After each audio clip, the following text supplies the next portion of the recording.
उत्तर प्रदेश के मुजफ्फरनगर में श्री राम कॉलेज की लड़कियों का बुरखे में रैंप वॉक करते हुए वीडियो वायरल होने पर कुछ लोग बवाल खड़ा कर रहे हैं। बुरखे में रैंप वॉक की हिमायत और मुखालफत में लगातार बयान दिए जा रहे हैं।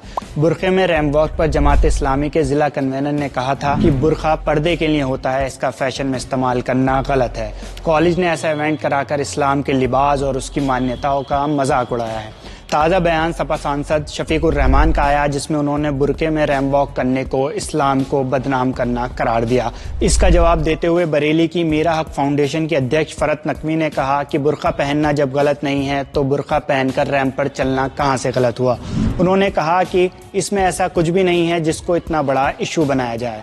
बुरके, अबाया और हिजाब में फैशन शो शायद उत्तर प्रदेश के लिए नया हो, लेकिन दुनिया के लिए ये नया नहीं है। कई अरब देशों में इस्लामिक क्लॉथिंग के फैशन इवेंट आए दिन होते रहते हैं। ब्रिटिश हिजाबी मॉडल मारिया इदरीसी कहती हैं कि हिजाब में फैशन शूट और मॉडलिंग करना ऐसा है कि हम अपने कल्चर और आइडेंटिटी को किसी से कमतर समझे बिना ही इस्लाम को अपने काम से रिप्रेजेंट कर रहे हैं। 2015 में मारिया इदरीसी को पहली बार H&M कंपनी के एक एड में हिजाब पहने देखा गया था, जिसके बाद दुनिया भर में उनके चर्चे होने लगे।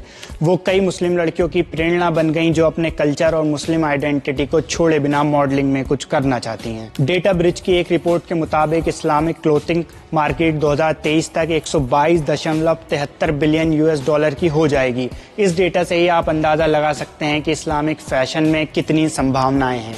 अगर बुरखा पहनने वाली लड़कियां समाज के ठेकेदारों की बात मान घरों में ही रहती तो आज शायद हिजाब पहनने वाली अमेरिका की सांसद इल्हान अब्दुल्लाही उमर और हिजाब में फुटबॉल वर्ल्ड कप खेलने वाली मोरक्को की नोहेला बेंजीना जैसी तमाम मुस्लिम लड़कियां हमारे सामने ना होती, जिन्होंने अपने हिजाब अबाया को छोड़े बिना अपने सपनों को पूरा किया और उन लोगों की सोच पर तमाचा मारा जिन्होंने हिजाब करने वाली लड़कियों को पिछली सोच का समझा था।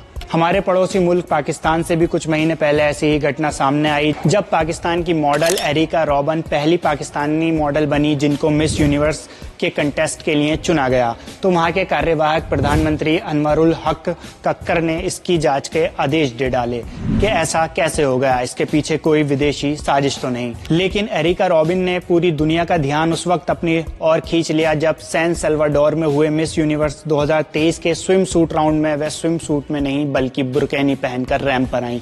बुरकैनी मिडिल ईस्ट देशों की महिलाओं द्वारा पहने जाने वाला स्विम सूट होता है जो बुरखे की तरह ही पूरे बदन को ढक लेता है। इससे एरिका की वाहवाही पाकिस्तान समेत सभी जगह होने लगी, क्योंकि उन्होंने अपने कल्चर और देश की रिलीजियस आइडेंटिटी को बिना बदले बिना छिपाए गर्व से पूरी दुनिया के सामने पेश किया। एरिका रॉबिन ने अपने मिस यूनिवर्स की बायो में लिखा है, मैं जिस चीज पर यकीन करती हूँ उसके लिए खड़े होने पर मुझे गर्व है। हाल ही में जब मुझे मिस यूनिवर्स पाकिस्तान के लिए नए खिताब धारक के रूप में घोषित किया गया तो मुझे अपने ही देश में लोगों से नकारात्मक प्रतिक्रियाएं मिली, लेकिन मैं खड़ी रहना चाहूंगी उसके लिए जो मैं करना चाहती हूँ। इन आलोचनाओं के बावजूद मैं उसके लिए तैयार हूँ। मैं एक युवा आधुनिक पाकिस्तानी महिला के रूप में अपने मूल्यों को बनाए रखते हुए हमारी समृद्ध संस्कृति और विरासत का प्रतिनिधित्व करूंगी और दुनिया को दिखाऊंगी कि पाकिस्तानी महिला भी अपनी सफलता का जश्न मना सकती हैं।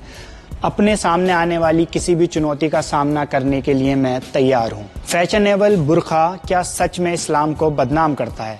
जब मिडिल ईस्ट में रंग बिरंगे और डिजाइनर अबाया का ट्रेंड बढ़ा तो 2016 में सऊदी के अखबार औकास की एक महिला रिपोर्टर ने काउंसिल ऑफ सीनियर स्कॉलर के एक स्कॉलर का इंटरव्यू लिया और उनसे पूछा, क्या इस्लाम में रंगीन अबाया पहनना मना है? स्कॉलर ने जवाब देते हुए कहा कि मुस्लिम महिलाओं के लिए जरूरी है कि वो ऐसा लिबास पहने जिनमें उनका बदन ढका हो और वो कपड़ा जिस्म से चिपका ना हो। इसमें रंग की कोई पाबंदी नहीं है।